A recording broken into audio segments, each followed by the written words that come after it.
Most people want a saviour, not a solution. Tweeted by David Banner.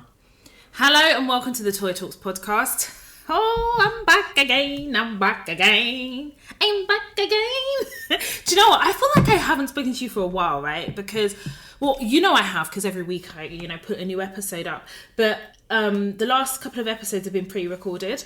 So I definitely feel like I've kind of missed that kind of non-pre-recorded conversation. Even though by the time you listen to it, it is obviously recorded because it's a podcast. You know what? I'm going to just finish my coffee. I am having the worst menstrual cycle pain. I caveat that by saying, I thank God so much to be remote working. Being on your period and working with a bunch of nutcases in white constructs, navigating white spaces as we navigate the world of work is a lot. So I definitely do still appreciate the fact that I'm remote working and I don't have to interact with these people physically. And actually, I can kind of go to bed for about 10 minutes and take some medication and some time for myself without having to explain myself, without having to have unnecessary conversation. So I'm gonna take a slight detour on this episode, right? So you guys know for the last 2 episodes I have been doing some financial education, financial literacy, the first part of a 3-part series, and the first part was called Financial Nakedness. The feedback has been absolutely fantastic. Honestly, hearing from you guys sharing with me, because I allowed myself to be vulnerable and take it to spaces where I haven't done so before. So that was really a very, very, very amazing episode, and kind of shaking the tables and making us a little uncomfortable to get comfortable talking about finances. The second episode, which was part 2, was financial education. You remember we had a special guest called Hamida, and she is a subject matter expert, and she is dealing with all things insurance. So we talked life insurance, critical illness, medical insurance, you name it. And we went into a lot of detail to give you guys the literacy and to provide information and create conversation, because again, finances, money has always been a taboo, especially my upbringing, my background and my household. So we are breaking barriers, and we're having conversations that need to be had in a safe space that's created here on the Toy Talks podcast. Now, part 3, which should have been this episode, I was calling Financial Battle Scars, and I was going to talk about kind of what I do with my finances, investments, how I save, how I look at money, where I'm at today, like today's state, and have a bit of a conversation about that, and kind of close off the series with that. However, I interrupt the series to deliver this episode because I received quite a few dilemmas, and a couple of them I realised can't wait until next week, right? So I said to myself, you know what? Financial Battle Scars part 3 of the Financial Education Literacy series can happen in a week's time, or maybe 2 weeks. It will come. But I definitely felt that this episode was needed to share some of the dilemmas, to teach and educate you guys as well, but also to answer the dilemmas that were sent in. And one of them is like a week old, and I kind of felt really, really bad. So I thought, right, you know what, Toy, just interrupt the series, do some dilemmas. The normal format we do where we talk about a topic. I give examples about certain things as we teach, guide and educate Black women as we navigate the world of work, so that we can light up a path of our success. And it's about navigating safely, strategically, and that's what we are about here on Toy Talks. Listen, my workplace, the madness has still been ongoing. I literally, at my desk when I'm at work, right, I'm writing in my notepad and I'm developing treatments for future episodes. This is how much content I am getting out of where I am working, because I'm working with mad people, with a capital mad. And equally as well, I'm learning about some of the psyches of people I work with, deeper than you would do if you was in an office, because a lot of people that are on where I work, some of them live on their own, they have families and stuff. And you really see how people really make it their life's work to make other people's lives misery. And I think it comes from the fact that I work in a white dominated industry company where I'm at now, not industry, sorry, but more so company. And I definitely can see that white people are used to wielding that power and to throw their weight around, and now they're having to do it in a remote setting, and it's magnified because there is a proactive approach to the violence. Do you understand? I.e. switching on your camera, going out of your way to kind of send passive aggressive Teams or Skype messages. Like, they have to do, like, there is an undeniable act that is happening. Whereas I guess if you're physically in the office, it's different, right? Because people can start using body language as a defense or even as an explanation. Whereas remote working, you just don't have it, right? It is the act of people going out of their way to show you something that is negative or to treat you in a certain way. And it's how people are remotely hurling macro aggressions. And I definitely, in my workplace, the dynamic is absolutely nuts. And the best part of work for me is the fact that I know that, number one, my workplace doesn't define me. My career doesn't define me.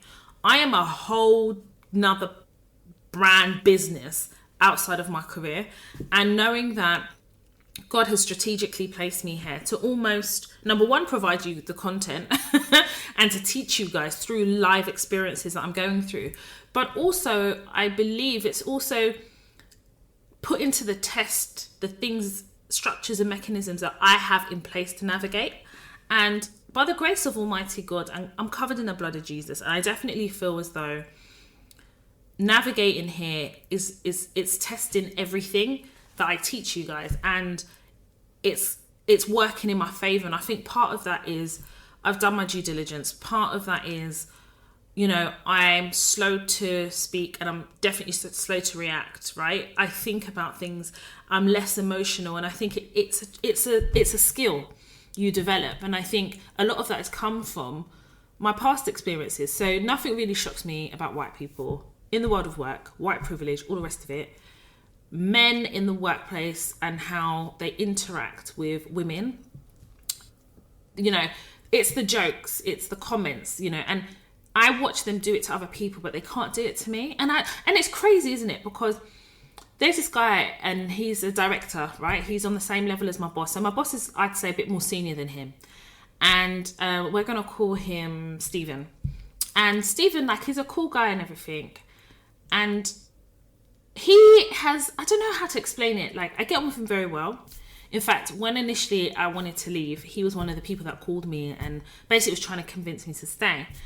And I never forget the other day. It still plays in my head. It's not the first time he said it as well.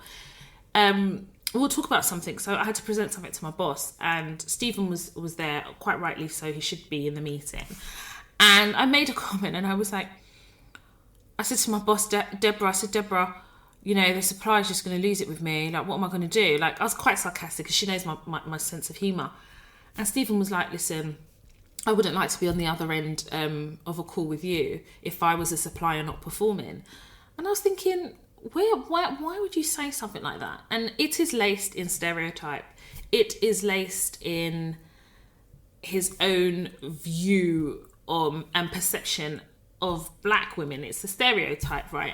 And even him saying that, and it was lighthearted, he meant no offense by it, but what it kind of polarized to me is how impressions can be communicated over instantaneous communication as well as remotely via a camera without somebody actually being around you, hearing the pitch of your voice, because remember, you're speaking over a mic, your laptop mic, right? They're not necessarily seeing your body language. Sometimes eye contact is kind of skewed as well, because depending on where your camera sits or how you look into the camera. So all these things play a factor, but yet stereotype still dominates the way people see you. And somebody listening to this could say, well, Toya, we all have a stereotype in our minds about certain things. I say to you, there is a difference between stereotype laced in judgment and stereotype laced in just a baseless stereotype, if that makes sense. So you can have stereotype based with judgment. So for example, when Stephen made that, nonchalant comment, the judgment is, oh, she's black. Oh, so she must be strong. She speaks well. Because he says stuff like that. He said, Toy, you speak so well. Well, what does that mean? And I've asked him that. I was like, what does that mean? He's like, no. For me, he goes, I'm a bit of a Cockney lad, innit? So I speak a bit like that. Whereas you speak, and I'm in my head, I'm like, microaggression much? Do you know what I mean? So it's laced in stereotype, and I think on the flip side, there is stereotype that you just have, right? And it could be based on experience and stuff, but you don't judge people based on the stereotype. It's a stereotype that exists, but you allow people to kind of be themselves, or you know, you don't define them by that stereotype. And I definitely think that is the latter of what some of us do, where we don't define people by stereotype, but we have stereotypes. But when you have stereotypes laced in judgment, it's almost like no matter what this person shows you, you just believe it to be what you believe it to be, because you've already judged them. And that becomes quite dangerous, because then there is just an assumption made on someone. And I definitely think that we definitely need to work on policing. No, maybe that's not a good word, actually, not policing. We need to work on holding ourselves accountable for perception that's laced with stereotypes that's laced in judgment, and stereotypes that are just based on experience and perception of past experiences. But hey ho, that's just my view. Anyway, today I bring to you the smiling assassin. And I did say that I would talk about my boss, and she deserves a whole episode. Like, she really, really does. And I will deliver that to you. But this episode, I've called it Smiling Assassin because it's a little bit about my boss, but it's also about Gary. Because, you know, Gary, yeah, I genuinely think, yeah, that Gary's not okay. Because you can't be that stupid. You actually cannot be that stupid. So one thing I will say, a couple of things I'm going to say about my boss is, number one, she's probably one of the best bosses I've had, right? She's definitely up there, top 5 bosses. And what makes her a good boss for me is that she doesn't micromanage me. She trusts my judgment. She observes me, i.e. she allows me to deliver, and she allows me to kind of do what I do. And she judges me by... No, I wouldn't say she judges me, actually. The word judging is a bit harsh. But she manages me based on my needs. She doesn't manage me because she thinks I need management, if that makes sense. So when I say my needs, she knows if I come to her with something, I'm not actually asking her to action anything. Sometimes I just need her influence. And I use it sparingly, and I whenever there is a call for action from her, she shows up, okay? And I definitely feel she has my back to an extent, always to an extent, because the extent is she has my back to an extent insofar as it serves her. Let's be honest, right? She's just very, very good at hiring people that make her look good, okay? And that in itself is a skill that is respected by me, by the way. I respect that, right? But she's really bloody dang good at her job. Very good. She is highly underestimated, and I've observed her enough to see that she takes the whole, you think that she's not present, you think that she's not listening, she comes to meetings late, she's a bit of a scatterbrain. That is the perception, right, that she's trying to create, but that's not who she is, right? We're talking about somebody with a very high IQ. We're talking about somebody who is she's a very, very senior director, right? And my team is the nucleus of the business, right? So nothing really happens without going through somebody in my team, right? And within my team, you know, we sit like in different functions, but we're all one team, and effectively we do the same thing, just in different functions, right? So remember, guys, we have an episode about Office Martyr where I told you about Cindy. If you don't know what I'm talking about, it's probably because you haven't listened to it. So go ahead and listen to it. Office Martyr Part 1. There's definitely going to be a Part 2, I tell you, because Cindy is batshit. But I digress. So let's just get into this, okay? Gary has been moving crazy, okay? So within this organisation, I would say 95% of us are contractors. Now, because of the nature of the business, they are offering fixed term contracts. They want to move away from contractors partly because we're very expensive, depending on whatever rate you are on, or, you know, if you come from a consultancy, then, you know, you're not as expensive as somebody who maybe works through their limited company, such as myself. So they're trying to move away from that kind of model. Equally as well, you know, there is a risk that they take when you hire contractors, because depending on your contract, you could have a 1 week termination clause, and it could be mutual. So you could give 1 week's notice and just disappear. And given the kind of value of what we do in the business, that doesn't serve them. So for them, they want to move to a more permanent structure. And because of the volatility of the commercial market, they would rather do like a hybrid and do a fixed term contract, so for about 12 months. So this is something they've been banding around, right? And for me, I'm not going to sit here and lie, I did consider it, and sometimes I do consider it because, you know, my lifestyle is changing, but equally, you know, I have my own business outside of here, and I definitely feel as though, you know, I want to take some time to kind of develop those a bit more, and work for myself in its entirety. So I do work for myself insofar as I work from a limited company, but you know what I mean? Like, not, I want to work for myself 100% and therefore not have to contract my services to a business in this way, and concentrate on what I'm really passionate about, which is the public speaking in relation to Black women navigating the world of work, and all things that are encompassing of Toya Talks. And I am developing another business at the moment that should be launching next year. So I'm busy, you know, but that's what's kind of happening in my current workplace, right? So as part of what they're offering, they're asking people to do like an assessment, right? And it's a bit backwards, right? Because if you've been contracting here for what? Like, I've been here since October, and it's like, what, 6-7 months? And now you're asking that we then change our contract to be fixed term. And the fixed term contract, what they're paying is actually really, really good, if I'm honest, in comparison to what I've seen in the market at the moment. But then you're asking us, right, before all of that, you need to apply by sending us your CV.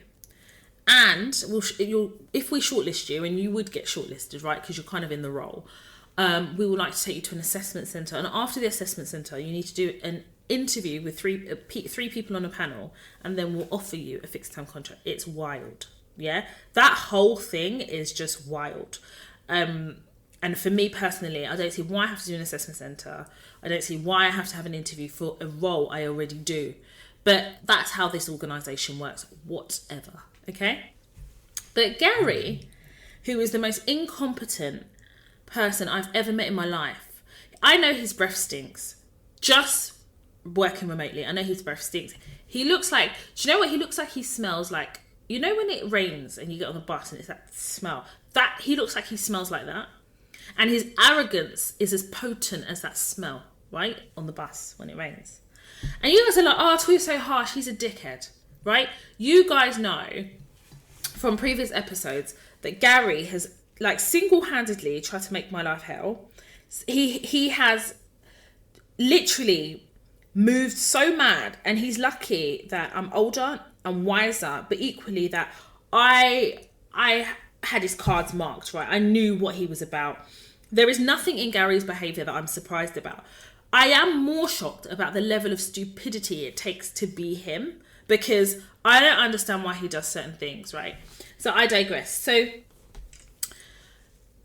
if you go for that fixed term role, you are considered, we're senior now, but even more senior, if that makes sense. So let's just say there was a banding. So let's just say currently as a consultant, you're a banding B. If you go for a fixed term contract, effectively you'll be a banding A. Imagine, like, let's use that, right? So we're all band B. This guy said to Cindy, and I don't know why he chose to say this to Cindy. So he says to Cindy, right, that he's going to be applying for the fixed term role, because our contracts end in October, November, because the view was that they would get people on, they'd get people on the fixed term contract role and therefore not need the consultants. Now, the reality is they're going to keep us on, and we all know that, right? But hey ho, whatever, if they want to do this little exercise, fine. So he decided that because it was a band A, senior, that he was going to apply, right? So he applied, he passed the shortlisting stage, and he done the assessment centre. He passed the assessment centre. And he was literally going around to everyone saying he's passed the assessment centre, and you know what's going to happen, because the team is a flat structure. Now once he becomes a band A, you know, he needs he needs people to be reporting to him. So when Cindy told me this, my first reaction was, Cindy, I don't know why you entertain these conversations, and you telling me, I don't know whether you're trying to like get me riled up, but I know within myself that the only person I report into is Deborah. And outside of that, that's not going to happen. No one will get to be my boss within this organisation outside of Deborah. Full stop. So you can imagine my amazement when Cindy called me today, right? So we had a meeting because she's working on a project that I'm feeding into, right? So she came to me today and we'll talk about this project. And so as we're talking about this project, she says, Toya, I need to tell you something because it's literally choking me and I need to tell someone. And I know that you won't tell anyone because you're the only person in the team that I know I say stuff to and you don't repeat it. So I says, speak your mind. Because one thing about Deborah is that she's always going to bring the tea. Do you understand? And one thing about me is I have 2 ears, so I will listen. Oh yeah. I won't give her an opinion. I will just listen. Laugh, change the subject. But for me, Cindy she's the office gossip, right? She'll gossip about anyone and anything. But when it comes to me, I've set them boundaries. She used to be calling me at 8:30 in the morning, I don't pick up. Call me at 9 o'clock in the morning, I don't pick up. 9:30, I don't pick up.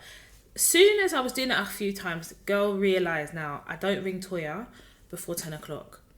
Do you understand? This is a busybody. This is the office martyr that her parent was in hospital and she decided to create a meeting, a video meeting, just so she can show us. I mean, this is the person that we're dealing with here. So already I know that when it comes to Cindy, she's attention seeking and she's an office gossip and she's loyal to nobody. So insofar as she knows I can keep her secret, she ain't loyal to me. She just knows that I can divulge all this information and I can ease myself to Toya and I know she ain't going to say anything. Little does she know that I'm here laughing and kikiing and I'm using what she's saying for content for this podcast. But equally as well, I'm keeping abreast of the dynamics of the team without actually involving myself in what is going on. So she says, Toya, Gary has basically had his final stage interview. And basically, before he had the interview, he was telling me it's a done deal. So I just decided to tell Deborah, who is our director. So my director said to Cindy, it's never a done deal. It's not over till it's over, is what she said to Cindy. So last week was Gary's final stage interview. Remember, he's been shortlisted. He did an assessment centre. He's walking around like Billy Big Bollocks. I mean, if you see him in a team meeting now, his shoulders were higher than his head. So I was thinking, why is this guy so gassed? Yeah, because he thought finally he is now going to get to manage people and wield some type of power that he has not earned, number one. But number two, I don't know why he thinks, other than the dominance of his, the fact that he's a man. He's a man.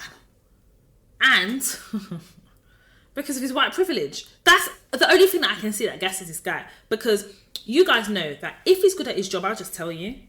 Look, he can still be a dickhead and good at his job. But he's a dickhead and he's shit at his job at the same time. So really, what is your value here? He's literally occupying space. Now, Cindy said to me, Toya, he didn't pass the final stage. So he's not going to be, number one, they're not extending him. But number two, he's not going to get a fixed term contract either. So I said, well, hang on, wait a minute. So you trying to tell me that he was shortlisted, he went through an assessment centre, he was bragging to all of you that how he's going to start managing people have to report into him, how's he going to fit in the team now that he's more senior than everyone else. He had his final stage interview and he didn't pass. She said, no. I said to myself, wow. Now let me tell you guys what happened. Listen, most managers are shit, right? But there are those rare diamond in the rough managers, yeah? that are actually really good. And we have to acknowledge them and appreciate them. And what makes them good can be a magnitude of things. It could be that they're amazing at their job.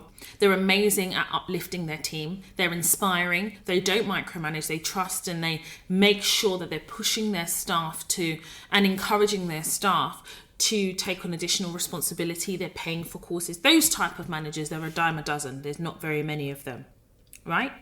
There are also managers that are so shit but are so good at hiring really good staff, it makes them look good. But they have no form of experience, no qualification that qualifies them to do the job they do. But somehow privilege has elevated them to the job, right? There are other managers who are good with their job but have a very hands-off approach, very hierarchical, and sees it as, so far as I hire the right people, they make me look good. I'm not really going to fraternize with them that much. But for me, seniority is everything. So I'll fraternize with the directors. I'll kiss a couple of bum cheeks. That's kind of like my boss, okay? But she's unproblematic to me. I stay away from her. I'm not in her face. I speak to her when I need to. But most importantly, whether I believe that she deserves to be the director or not, whatever my view is, I respect her position.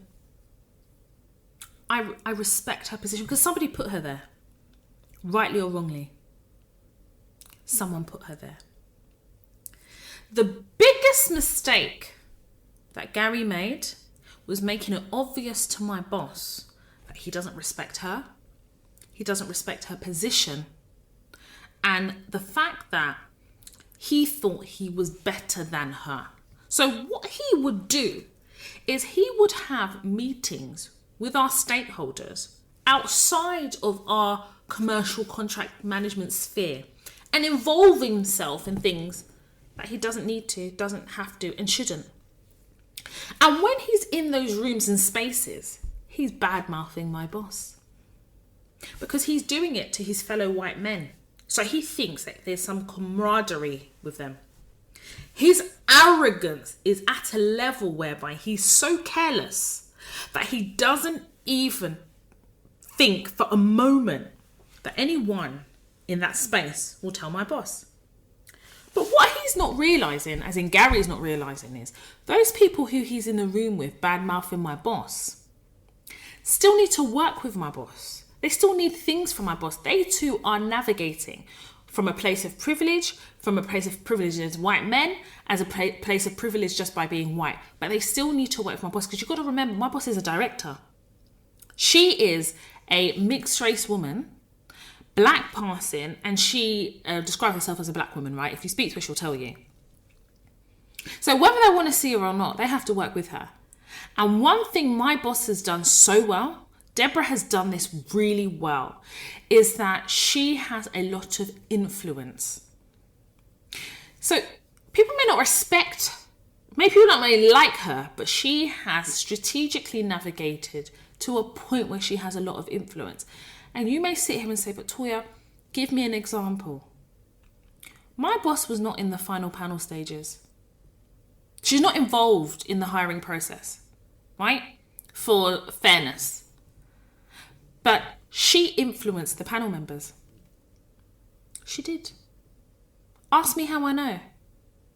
Because she said in a team meeting, when she was explaining kind of what was happening, people who they want to offer fixed term contract, all of this. She said, she goes, I'm not involved in the recruitment process, but I have a view of it.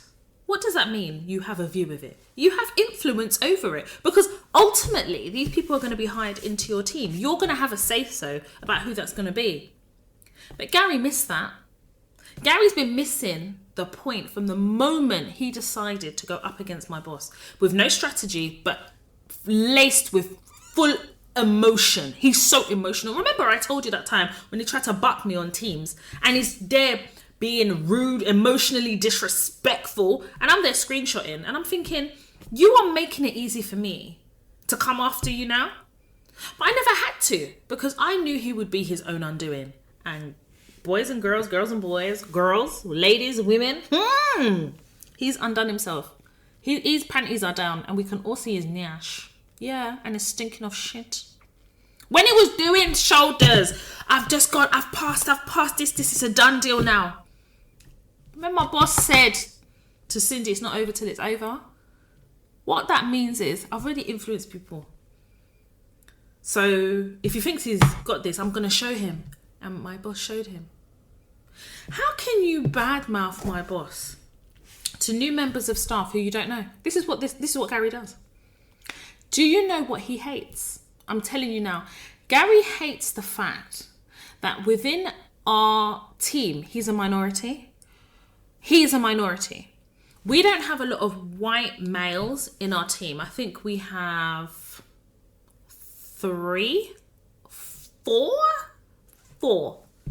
Everyone else is what, quote unquote, the white man would say, ethnic minorities. Black, Asian, we have all different types of races that are non-white.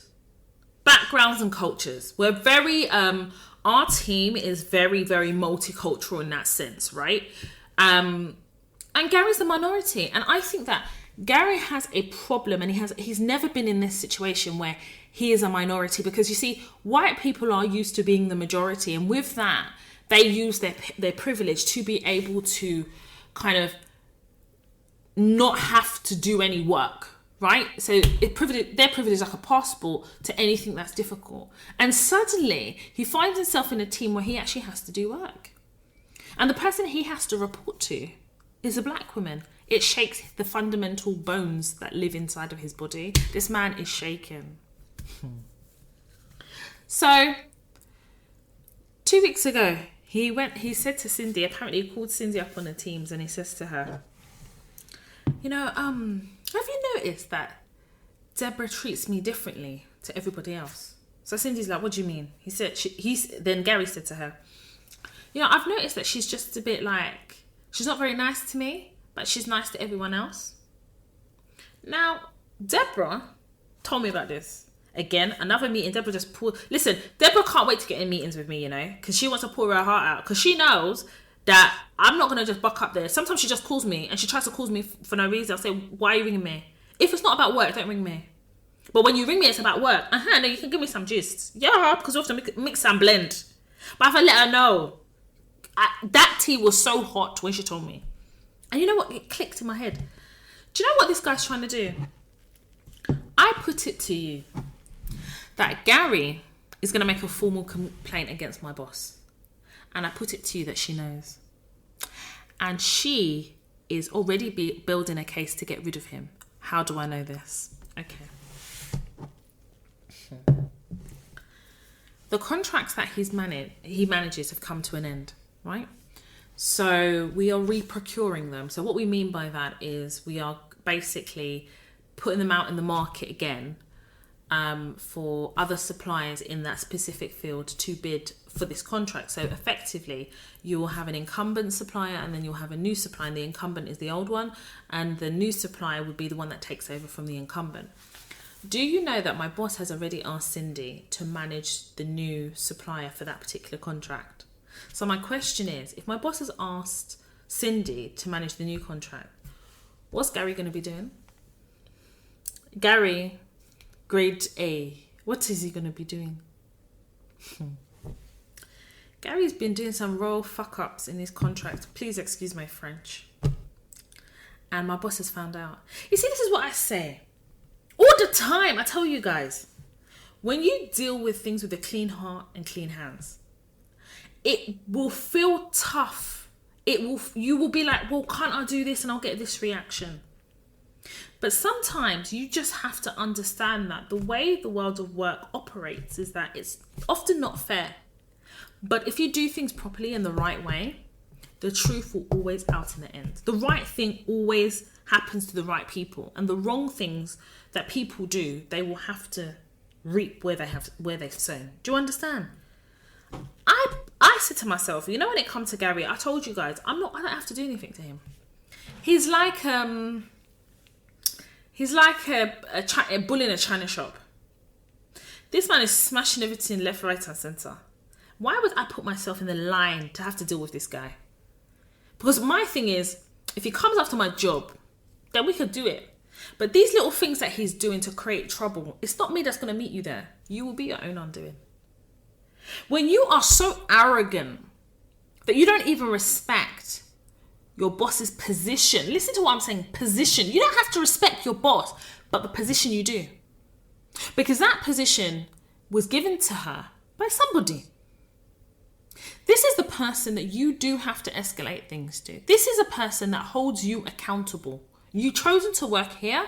This person owes you accountable, but you don't even respect her position. So why would somebody whose position you don't respect will want to keep you in the team? You're a threat.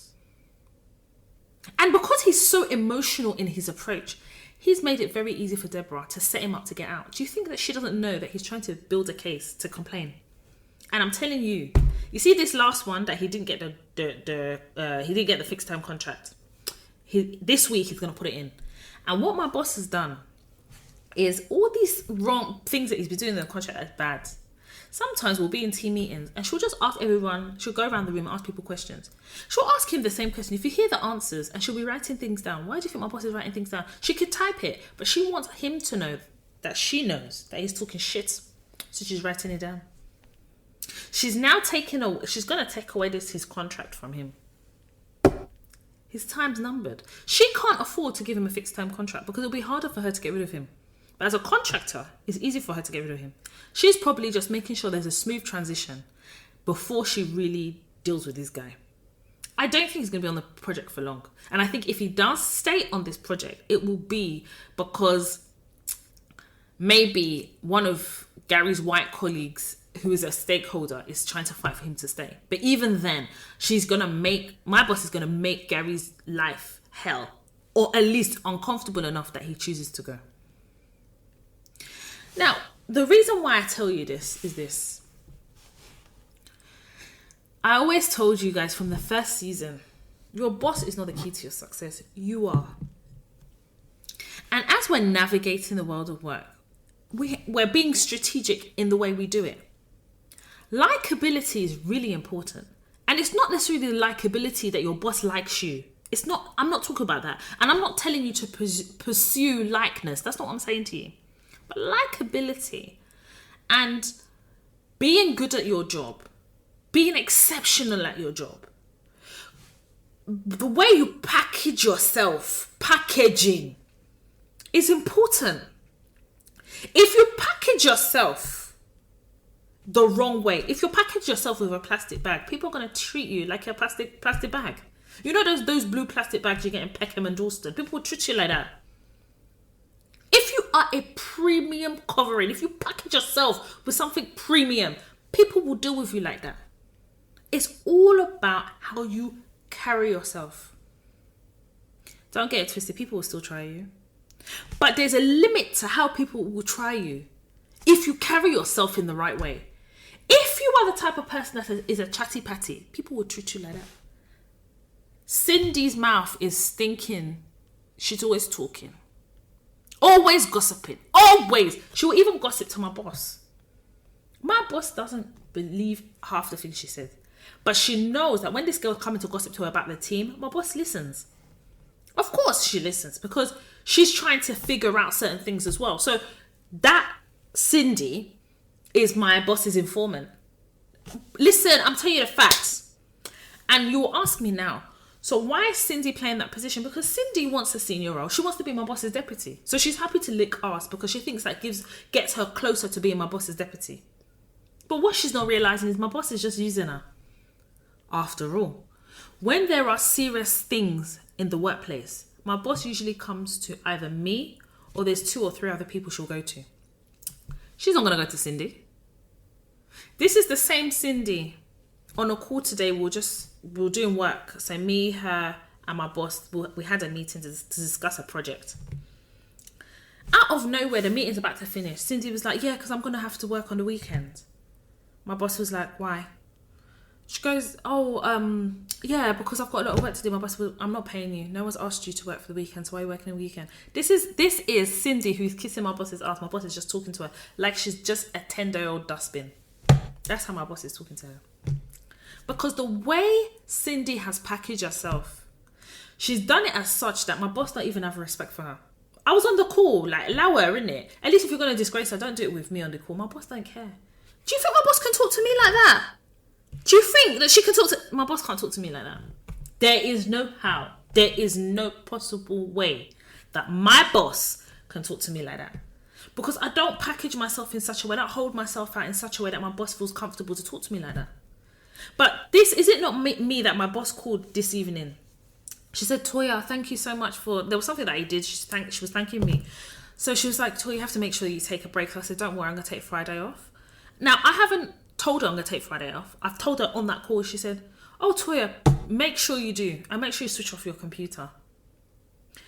Cindy calls my boss 3 or 4 times a day. Cindy doesn't deliver on half the things that she does. She's good at her job. That's why Cindy's still there. And my boss doesn't have a replacement informant. So Cindy has to be there. She has a value. If I go to my boss and say, right, I need to negotiate my day rate, my boss is going to at least entertain that conversation. Do you think Cindy can have that conversation? No. Because Cindy doesn't have a value that's monetary. She just has a social value. That social value is if my boss wants to know what's happening in the team, what the gossip is, what's happening, she'll go to Cindy. That is a social value. It has a currency as well, but that currency is not the type of currency that will make my boss look good. It's just a type of currency that will enable my boss to make certain decisions, right? Based on what Cindy says to her, rightly or wrongly. But here is me. I was ready to leave in December. My boss begged me from the day I told her, right up until the point where I retracted that I was leaving. You do remember I told you, when I told her I wasn't leaving, part of that condition, I increased my day rate. Yes, I did. I said, if you want me to stay, look at all the stuff I do. I need money. I said, on average, this is how much my day rate should be. Do you understand? The way you package yourself is so important. And I think people don't understand the value you yield. When an organisation hires you, they see a value in you, right? They see something about you that they think is a good fit for this job. Good fit for the team. You know, she has the experience. They place a value on you. Then you either maintain that value or decrease in that value, depending on how you navigate. And we've spoken about that in previous episodes.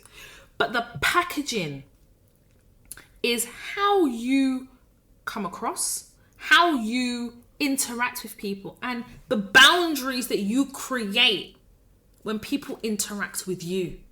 Listen, everybody love a bit of gossip. If you watch Love and Hip Hop, if you watch Real Housewives, Basketball Wives, you love a passer. Listen, let me help you. I love listening to office gossip. I love listening to it. I don't participate in it.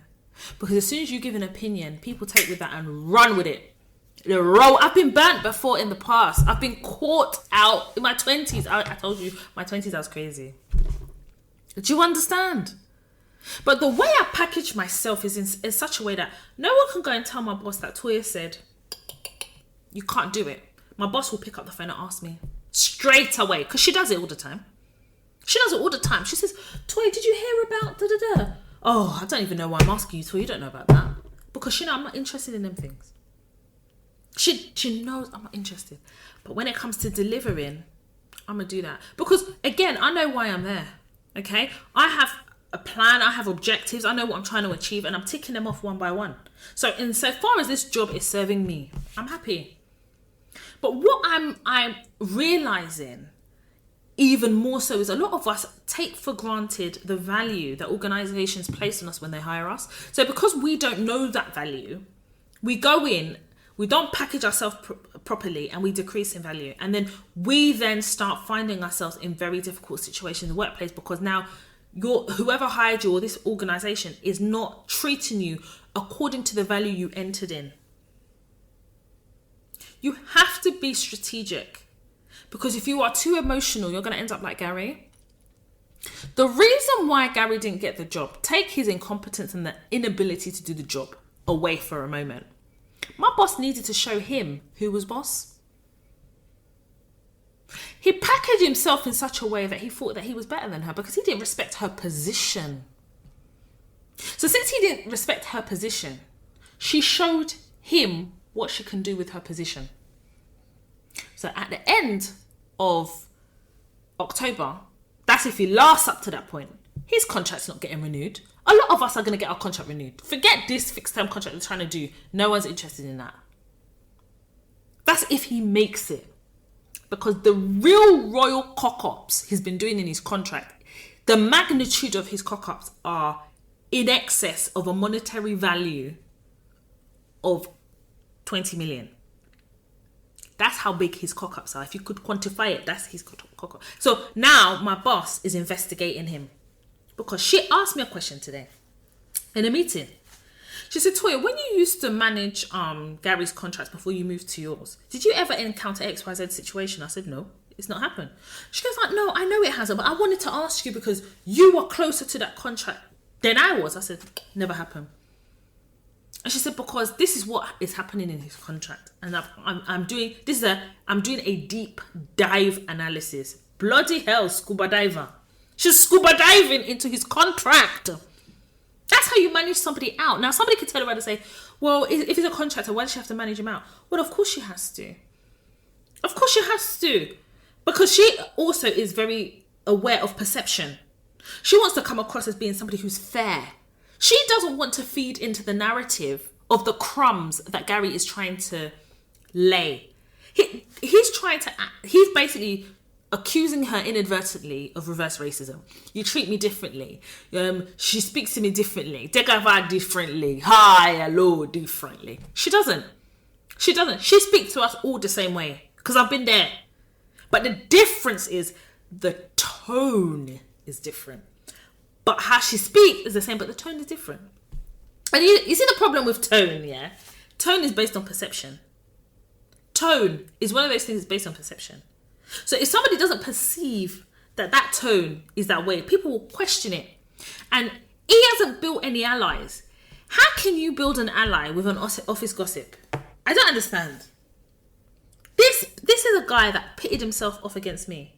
He's better off telling me all these things he's been telling Cindy, because I won't even tell anyone. But he knows he can't do that because I don't fuck with him. He knows not to ring me here on Teams. Anytime he rings me, you know it's about work. Anytime I ring him, know it's about work. I don't get into them chit chat. Not interested. I do not entertain his shit because he's a toxic fucker. He is a white privileged man who has never had to work hard for jack shit. And he's in an elite team where he actually has to deliver. And he's fumbling himself. He's going to fumble himself all the way out of this organization. My ancestors gathered. That day when he tried me and I had to check myself, I had to deep dive into the way I navigate and not even meet him where he was. My ancestors gathered. As they gathered and they circled him, they said, Toya, don't worry, we've got this. Now look at it. My man is fighting for his job. He's fighting for his job, let's be honest. They don't even want you to do fixed term contract. So you think they want you to stay as a contractor. Nope. I've watched my boss get rid of people in 24 hours. That woman. But this one is a slow burner. Shall I tell you why? Because she wants to teach him a lesson. She wants to teach him a lesson, of course. How can you be in a team meeting? This man will be embarrassing her, like trying to embarrass her by questioning things that she's saying. Now, even if you want to question things, listen, I question things my boss says, but not in front of people. If I don't agree with something she said about my contract, I will let her say what she wants in front of people. I'll give it a few days and then I'll call her. This is my view. Does it change your position?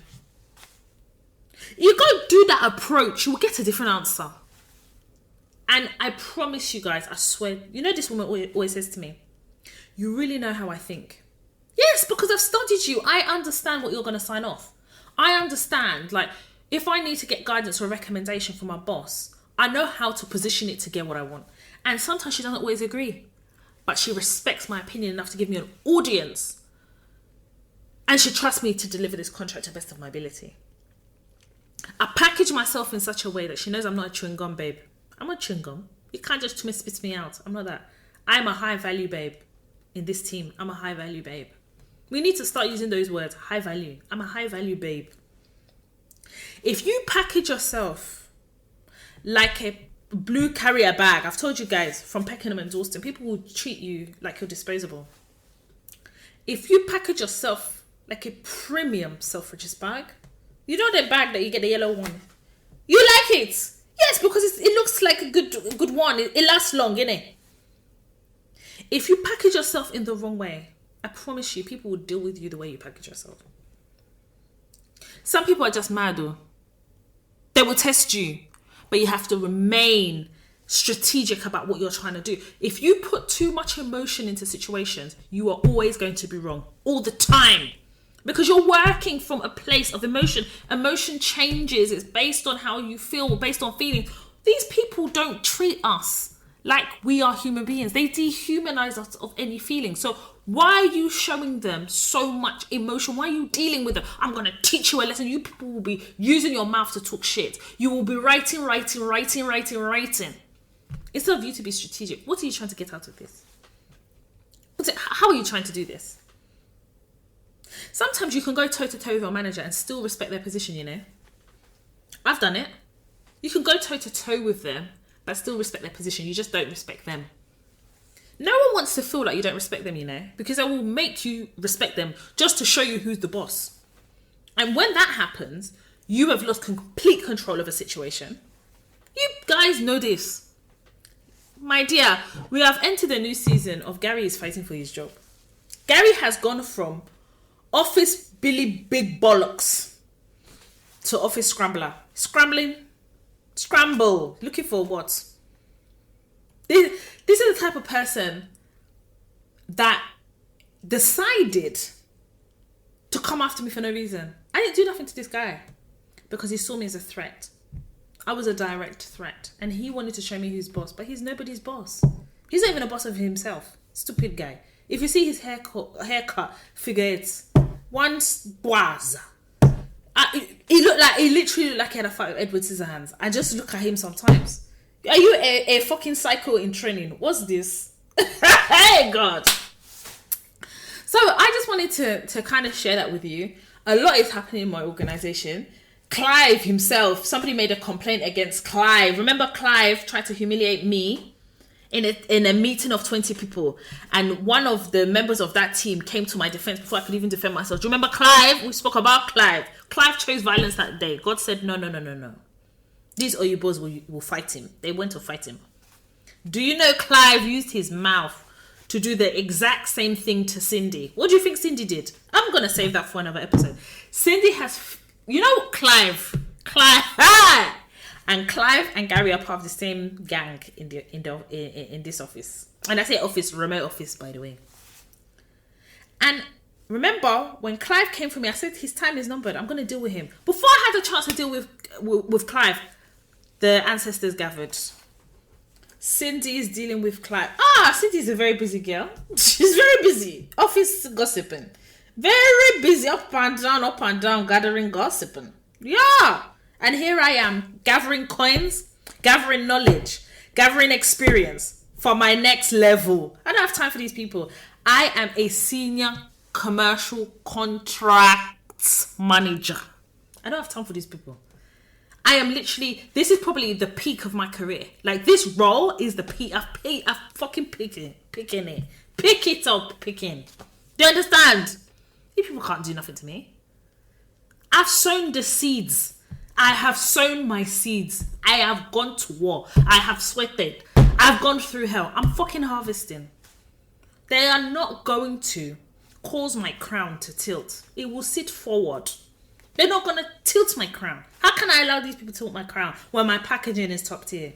That's the confidence that you need to develop as you're navigating the world of work. Because your path is not always going to be clear. It will not. Listen, these people that say, I just want to go and earn my money and leave. That is not a choice that is afforded to black women. Because no matter how much you try and keep your head down, Oyibo people will always choose violence. And their violence is covert. Their violence is, one of my friends used this saying, nice, nasty.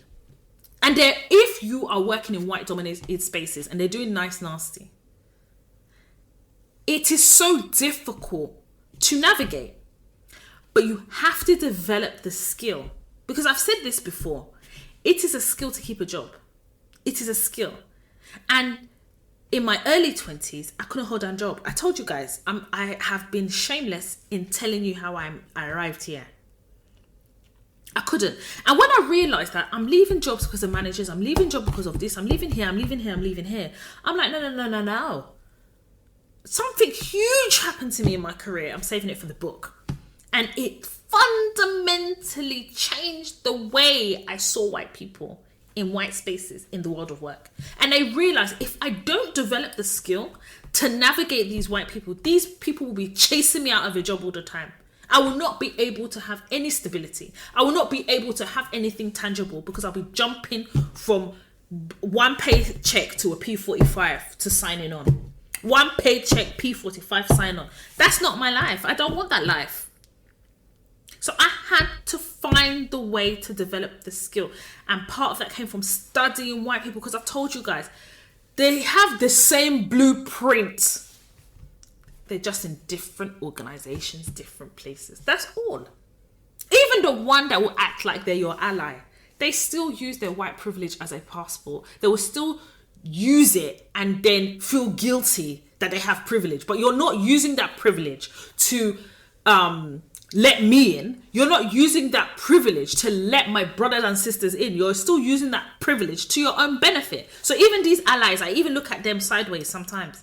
How are you, ally, using your white privilege to raise awareness, to educate your fellow white people about some of the injustices that they level and table towards us? That's how you hold or you hold people accountable who claim to be allies. Allies in the workplace. How are you using your allyship? Because you have a Black Lives Matter sticker. I'm not here for that. Packaging. Package yourself. Some of you that say my workplace is like my family. Wow, interesting. What is happening in actually your real family that's making you choose Okwensu, mad people as your family outside? These people in your workplace, these are your family. What is happening to your own personal family that makes you think that you deserve a family like your work colleagues? There's some of them are scattered. They're scattered. This pandemic, if you didn't know about your colleagues and how their madness, then you will never know them. I genuinely believe there's good and bad in every race, every culture. I believe that. But the world of work, as you navigate it, is a different level. Because now what we're dealing with livelihood. You're dealing with classism. You're dealing with racism. You're dealing with macroaggressions. You're dealing with victimization. You're dealing with bullying.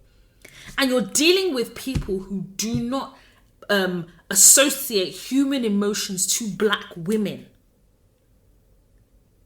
I remember the first time I cried in a workplace.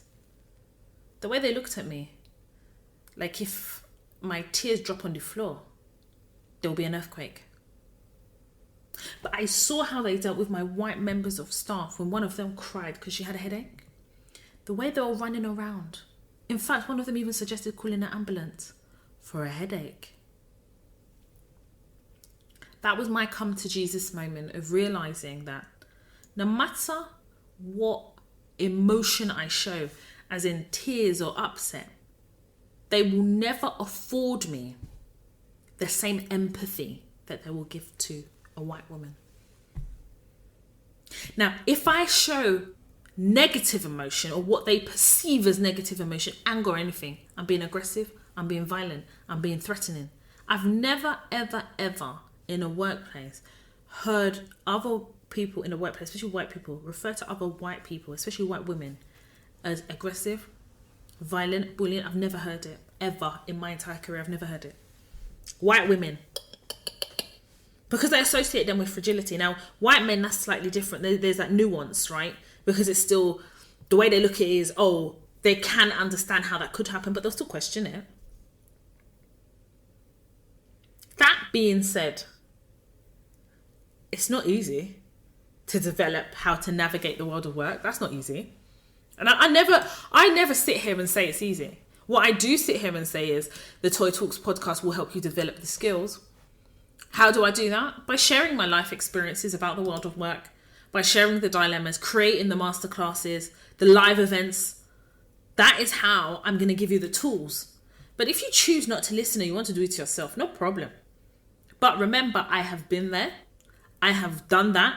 I've got the t-shirt, jogging bottoms, jumper, singlets. I've done it. I've seen it. And don't get it twisted. I'm still growing. I'm still learning. I'm a student of life. But to get to where I am in my career, believe me, I've seen a lot. Some of what I've seen may never even reach your earlobes. But you better believe something. As there is breath in my body, as there is air, as there is strength, I will continue to deliver the truth here. Because I know how much this podcast is transforming Black women's lives as they navigate the world of work. I understand the importance of creating this platform and this space for us to be safe enough to share and talk. Listen, this platform is for Black women, to Black women, about Black women. And I say it with my chest each and every day. It's not to include non-Black people. This is only inclusive of Black women. Because we don't have spaces for us. Our experiences of the world of work is different. Even as we navigate life as Black women, it's different.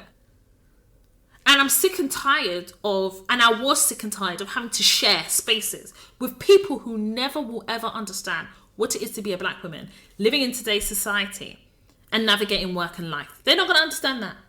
So I then decided to create a platform just for us. So if I'm going to do that and I'm going to share with you, I'm going to impart my experiences and my life lessons in navigating the world of work. All I'm asking you is just to approach it and come to me with an open mind. Come to this platform with an open mind. Don't come to this platform thinking, oh, what can I get? Come to this platform saying, I'm going to open my mind to receive what is being said, to take the nuggets, to take what is valuable for me.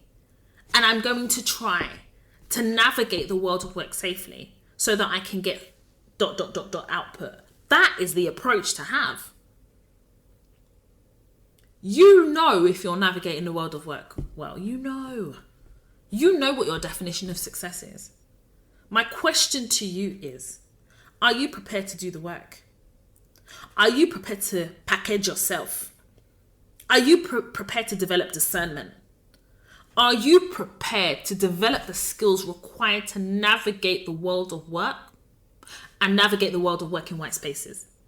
Are you prepared to do that? No one's told you to compromise who you are.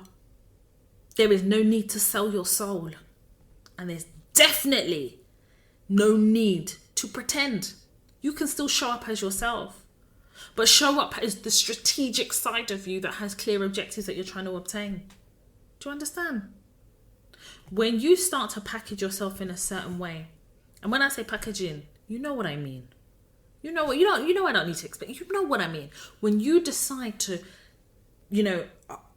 navigate from a place of strategy, there is no way you're not going to see the results. It's impossible.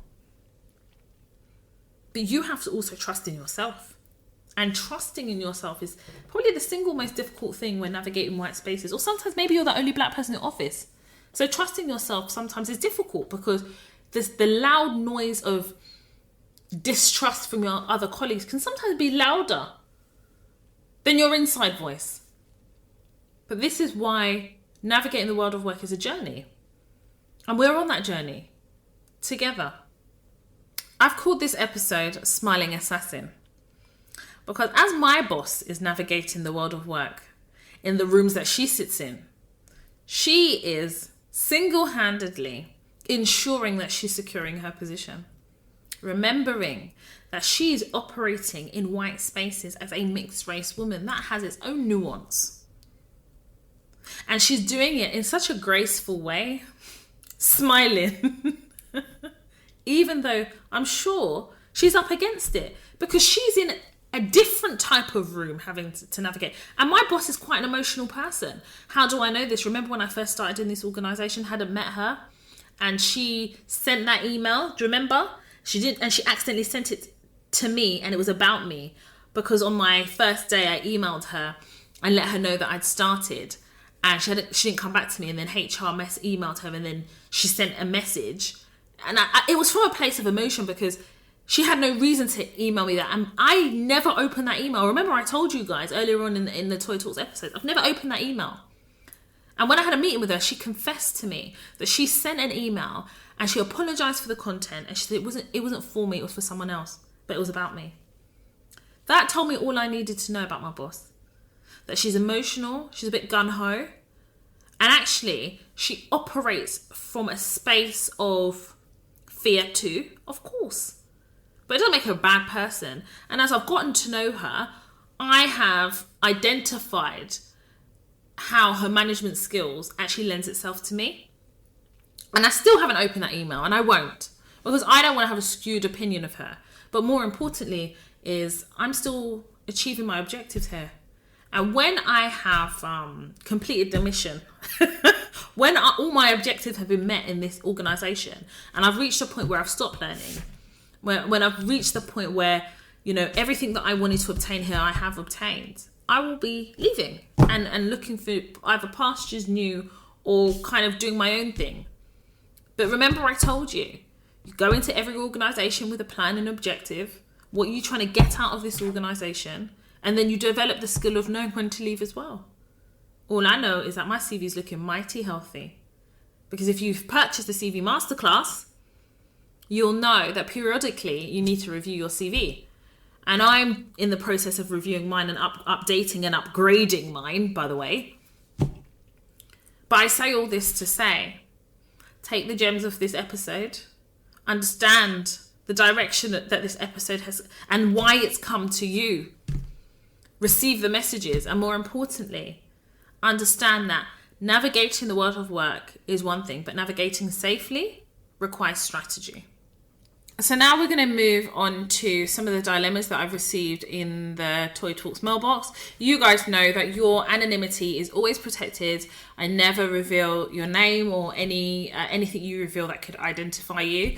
And you know that if you have any work-related dilemmas, you email hello@toytalks.com, and I'll do my best to make sure I get to your dilemma on time, and obviously read it here so that it can benefit everybody else that listens to the podcast as well. And I'll do my best to give you the best advice I can. So the first dilemma. Hi Toya, I hope you are well, and congrats on the sponsored episode. Firstly, I would like to thank you for the Toy Talks platform and being so consistent with it. It has changed the way I view myself in the workplace and encouraged me to be more proactive and accountable with my progression. You always tell us to treat our careers as a project, and this is what I've been doing without even realising. I've held different roles in the transport industry, both public and private sector. My career so far makes sense, however, I've reached a crossroads. I was promoted at the end of last year and received a 7% salary increase to 37,800. This was not enough for me, and I am now due to start a new company, same job role, for an 11% increase. So that's 42,000 from my current salary. I have been invited for an interview for a role at a certain company. Whilst it's transport related, it is something I've never done before. I know my earning potential at this role would be over 50k, but the reviews I've read about the bully culture and the 55-hour week scares me. My short-term goal is to take a 1-year career break and emigrate out of the UK around this time next year, and I would like to save as much money as I can before then. I feel like working for one of the big companies, and she names the company but I don't want to say it, would future-proof my CV for after my break and open more doors for me in the event I want a career change. At the same time, I can't help but feel guilty as the place I am due to start are excited to welcome me. I'd love to get your thoughts on this. Thank you for taking the time. Best regards. Now, first of all, the company that you mentioned, I'm not surprised they have a bully culture, because that particular company, they have people strategically in my company working on, and I say strategically because they're working on strategic projects, and I wouldn't be surprised if there's a bully culture because they try it with us and we don't have it. I like the term future-proofing your CV, but I think what you mean is future-proofing your career. And I've made strategic strides in my career to future-proof it, because there's going to come a time when I'm going to start a family and I'm going to go on maternity. And I know, if I was to return back to my career, where I would need to pick up from where I've left off. And part of that has come from strategically, being and working in some big, high-profile companies. Now, what I will say is sometimes you have to take a chance, right? And sometimes you have to take a risk, but it's about taking a measured risk. I always tell people, if you want to know about a workplace, definitely go on Glassdoor and understand that there are some disgruntled ex-employees, but there is a pattern of truth that you can identify, right? If a lot of people, more than 50%, are telling you about the culture of an organisation, you do have to consider. And also part of it is considering what you're able to tolerate. Because I think when people say, I'm just here for the money, I've always said, for black women, that's not enough. You can't just be there for the money, because there are so much that we deal with as black women that makes it impossible for it to just be about the money. So my question to you is, how much can you tolerate? Would you have a walk away point if the culture got too much? Would you know when to walk away? I get the impression that the reason why you want to take this job at this organisation, irrespective of the negative reviews that you've read, is because of the money. And I'm going to say this to you. I have never taken a job just because of the money. There's always had to be something else. Because I know that when I'm in a job, what keeps me there can't be just the money. It has to be more than that. And you've got to remember, you can't necessarily base what you think or perceive your experiences to be based on other people's experience. You have the Toy Talks podcast. You will navigate difficult spaces differently. You have your opening statement in the email is that, you're treating your career like a project, but part of that is creating strategy. And I think that you are possibly going into this organisation with your eyes open. And that is half the battle. That's a lot of people that go into organisations not knowing anything about it. And I think that you need to often trust the due diligence that you've done and continue to do your due diligence. And like I say, identify who are the people that are the troublemakers, who are the influencers, who are the people that have influence in the organisation. Do you understand? I don't want you to not take an opportunity because of fear. Remember what you said in your email. You want to future-proof your career, and maybe this is the step that you do that. This is part of your project and your strategy. And sometimes we have to take a leap of faith.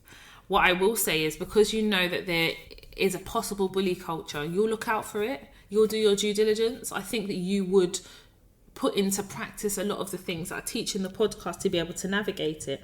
And you and I both know that working in this organisation is a big deal. It is a big company. And I think what you need to weigh up is strategy, objective, project managing your career, and knowing also when the time is right to leave, when you've obtained everything you need to in that particular organisation. So I would say to you that this is a great opportunity, but only you know what that you can tolerate, and don't talk yourself out of an opportunity based on other people's experiences if that's not your initial impression. Trust your gut. So hopefully that helps. Let me know how you get on, and if it gets difficult, you know that the Toy Talks podcast is always here for you. But hopefully it goes really well, like I'm praying for you. Right, the next dilemma or email that we've received. Hi Toy, I hope this email finds you well. I just wanted to send you a quick message to say thank you. Last month I sent you an email titled "Should I Stay or Should I Go?" where I wasn't sure if I should jump ship from my team and find another job. I'm so happy to say that I got a new job. I updated my CV using your CV masterclass, and I was scouted out by the company. I'm still in shock. This time it's a promotion in title and in salary. Thank you so much. Kind regards. Listen, my masterclasses speak for itself.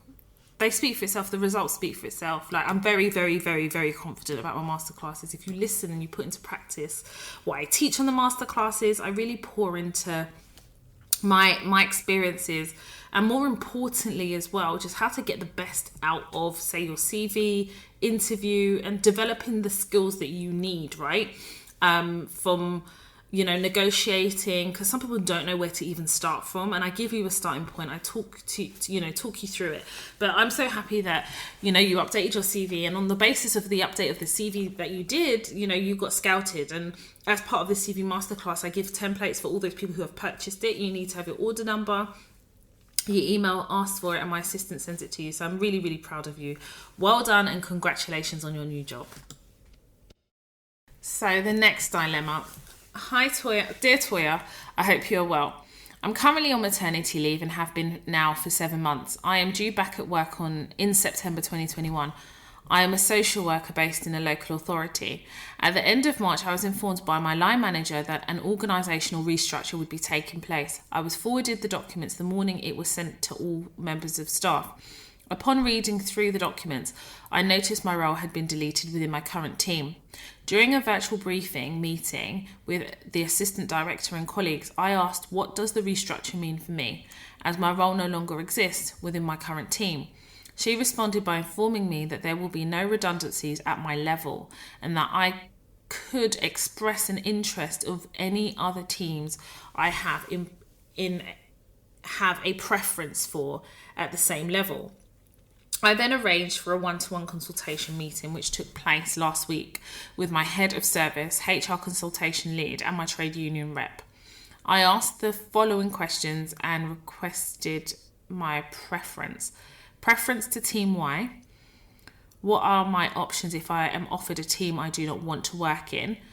And could we come to some sort of agreement in relation to me having to return for 3 months after maternity, or pay back some of the occupational maternity pay if I were to be offered a team I do not want to work in? That sounds wrong. So are you basically saying in order to take up the new role, you'd have to come back from maternity 3 months early? They can't do that. They're not allowed to do that. That is a choice. It can't be a contingency to you coming back, first and foremost. That's not how maternity leave works. I have also made it clear that Team Y was the closest team to my skill set over the years, and that no other teams would give me the work-life balance and fit in my family, as I will not accept a team that will potentially have an impact on my family. You should have said that. You should have kept it factual. You shouldn't have mentioned about your work-life balance and your family. You should have presented this more so about how it lends itself to your present role. So your role has basically been deleted. You want Team Y, and you need to basically say it's in line with the role that you were doing before. I think when you start talking about work-life balance, it lends itself to a more personal nature, and that's not enough for them to give you Team Y. Anyway, let me continue.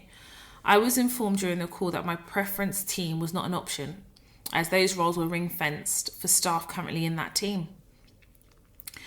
I then asked whether I could express interest elsewhere within the restructure or just where the vacancies are. I'm still waiting for clarity on this. This is what should have been asked initially, because then you would have known what options you had, right? I received a response regarding the outstanding question above from HR, stating that in view of you being offered an identical post in Team X, you would be given priority to be placed in that role if that is what you were requesting. Assistant director in agreement with this. In view of you being offered this post, you would need to complete 3 months work. What does that, when you say 3 months work, is that probation? Because you need to ask that question. Why would you need to complete 3 months work? You need to ask them, you put me on probation, because that doesn't make sense. If your role has been deleted and they are basically putting you in a like-for-like role, you shouldn't be on probation in that like-for-like role. It should continue. Your employment continues. Maybe they might have to change your contract because it may be the title of the job may have changed. But you would need to ask what that 3 months is. That doesn't make sense. Because what happens after the 3 months? If you felt the post was not suitable for you, we would need to look at your individual circumstances if this situation arose. So the 3 months is to see if the role basically fits. So what I would do is ask them what options would then be available to you if it's not a suitable role. What are you measuring? What are you going to use to measure whether it's a suitable role or not? What's the criteria? These are the questions you should be asking. There was no mention of the option to pay back part of all of my maternity pay. Well, you wouldn't be paying all your maternity pay. They try and get you to pay for the 3. That's just mad. I was livid. I'm also aware that I have the option to pay back some or part of the maternity pay, which was not mentioned in the email. I would like to put forward to them that if I were not on maternity leave, I would be handing in my notice, as I do not want to work in the team that has been offered as a suitable alternative. However, I feel trapped due to needing to return for 3 months into a role I do not want, or paying some or all. I could be wrong, but somehow I feel as though it's indirect discrimination. Yes, it's discriminating on you based on maternity. That's what you could say, because they'd have to prove, the burden on proof of them is to prove that it isn't. I don't understand this. As discussed with my husband, I've decided that I do not want to return, but believe I should not have to pay back part or all of the occupational maternity pay element, because if I were not on maternity leave, I would freely be able to hand in my notice, 1 month's notice, without any conditions. I will happily pay back the money if I do not have a case, but wanted your thoughts on whether I have any rights and where I stand with it all. Please keep me anonymous if you are able to respond or share on your social media platforms. Apologies for the long email. So the thing is, I get why you've explained all of this to me, but it's very convoluted. So you're not going to take the role, so I'm not going to get into all of that, but you heard what I was saying about, well,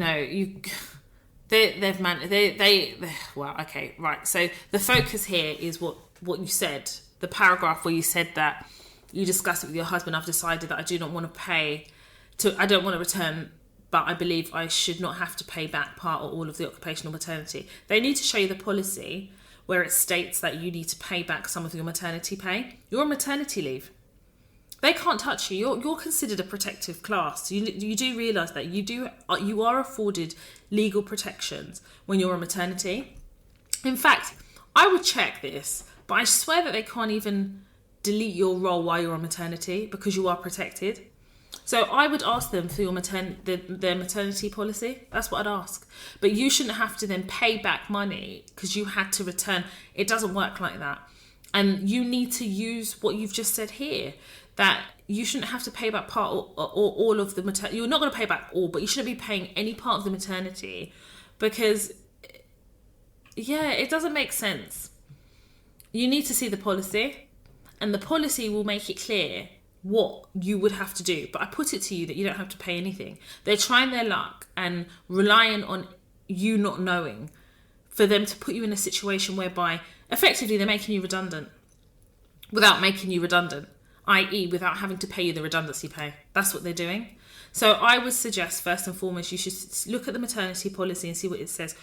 Email HR, ask them for the maternity policy and say that you're taking external advice about what your rights are.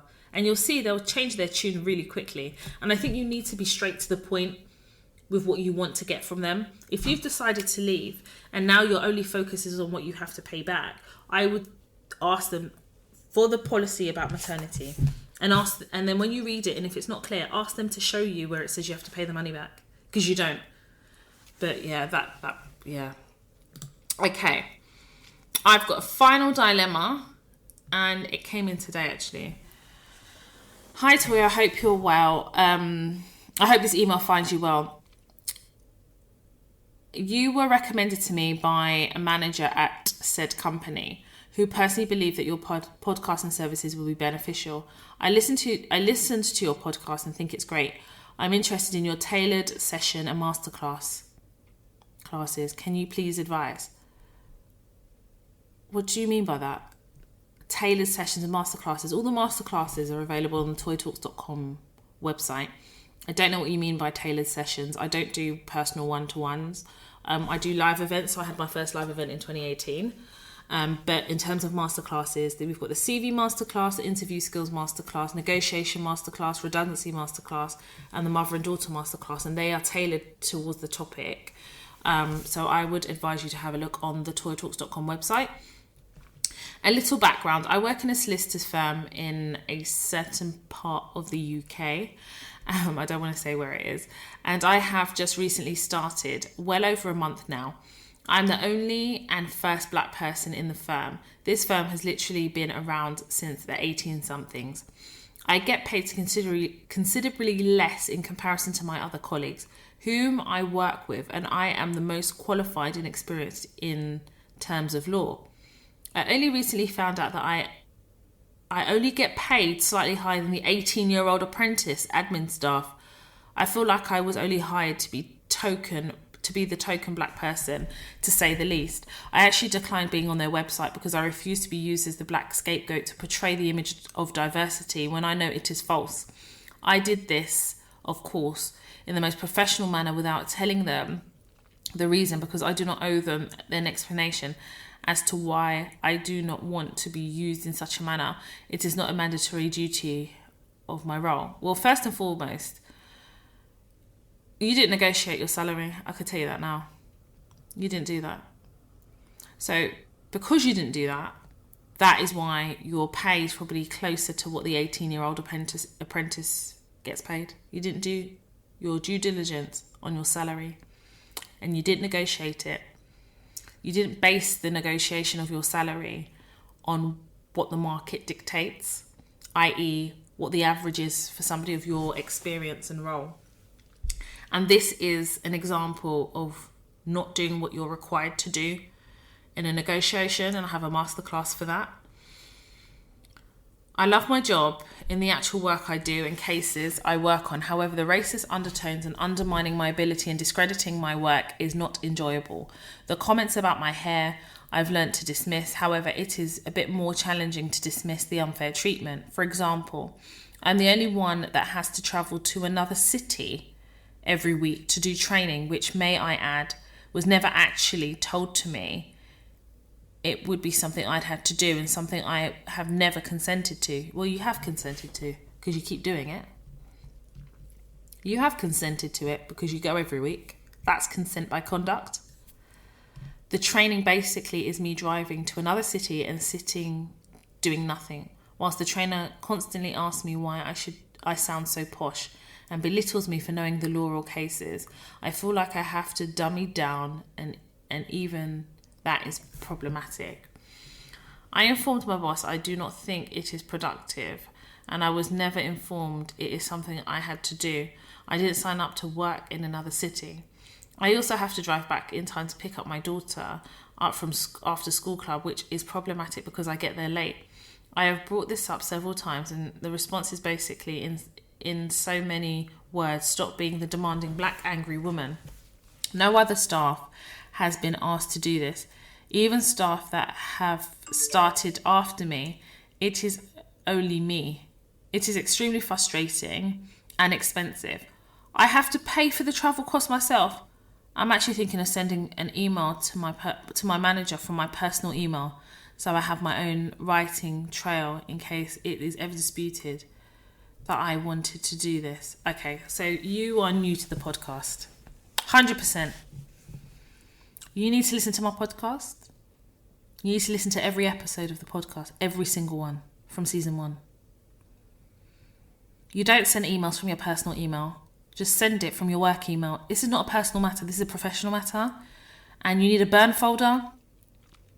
And you need a feedback folder. And if you listen to the podcast episodes, you'll know what that means and how you and why you need one. And I will teach people in another episode of the podcast how you use it, although I have alluded to it in some of the episodes. And if you want an audit trail, well, you have one. You could print it out. You know, you can print out your burn folder.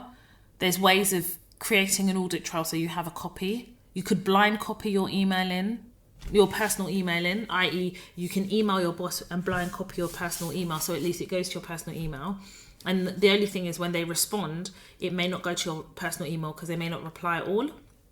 In that case, you can just print it off, the replies, but you don't send it from your personal email. I have a great relationship with the clients and excel in my work. The quality of my work is outstanding, and I have often been given the clients that staff deem challenging. Surprise, surprise. They're the clients of ethnic heritage. I have also had staff use my work and never give me the credit for it or acknowledge me, although it is documented. Well, what's the point if it's documented if they don't acknowledge you? And when you say it's documented, how's it documented? Because if it is documented, why would they have the courage to take credit for your work? I always meet deadlines way beforehand. I'm always met with the surprised look when staff put a face to the quality of work. A shock that a black woman can have such a depth in legal knowledge and learn the dynamic of the firm so quickly.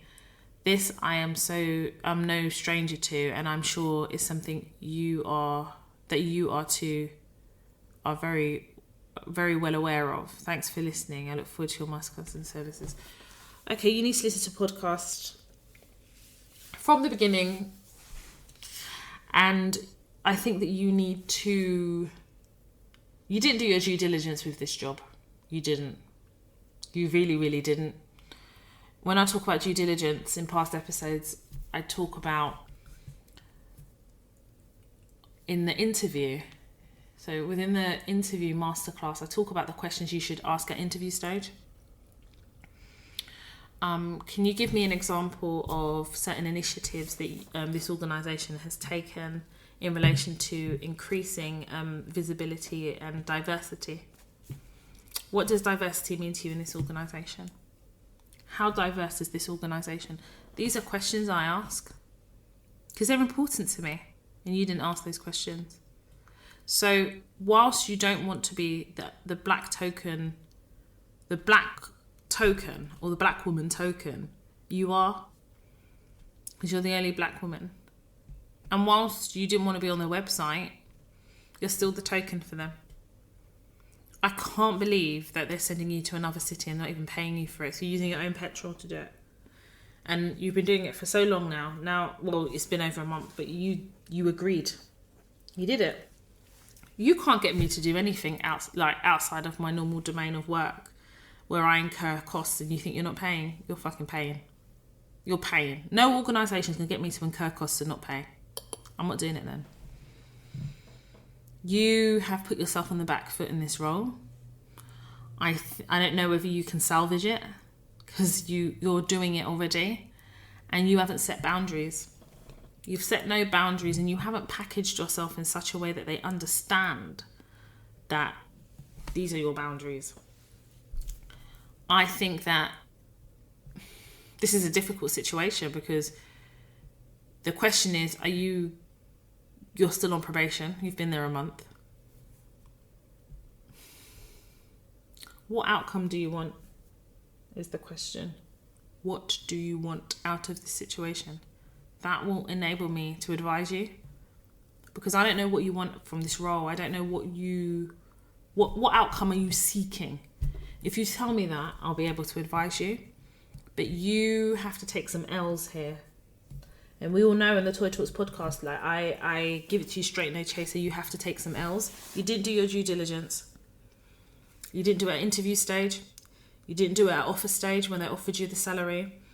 You are paying the price, literally, for not doing those things. And that's why somebody who is experienced like you, who's worked hard and achieved the things you have to be able to apply for this role, is now earning the same amount, if a little bit more than the 18-year-old apprentice. This is what we call an L, a learning lesson for you. And it's uncomfortable. It makes you annoyed. You feel like you undervalued yourself and you cheapened yourself because you didn't do what you were required to do as part of your due diligence before you accepted the role. You can't negotiate your pay now, I'll tell you that for free. Too late. In terms of this course you have to go to, it is quite discriminatory because the people after you haven't had to go. Why are you going? Why are you paying for it? Why are you paying travel to go? What do you want out of this role? What do you want from this organisation? Reply to the email reply back and tell me what it is, and then I will give you the advice, hopefully in the next episode of the Toy Talks podcast. But before then, can you please listen to my podcast? Secondly, or thirdly, should I say, as you get to know me through the episodes, I did law, masters, I went to law school, all of it. So I know how hard you work to get to where you are. But it's a shame you didn't put a value on yourself and a value on your experience and the value of your uniqueness. For me personally, I don't work in all white organisations. Nope. I can work in white dominated, but not all white. Nope.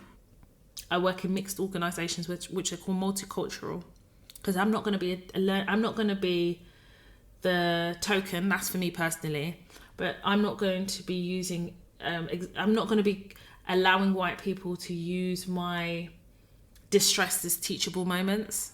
I'm not invested in organisations enough to do that. So tell me what outcome you're pursuing, and then I'll be able to advise you.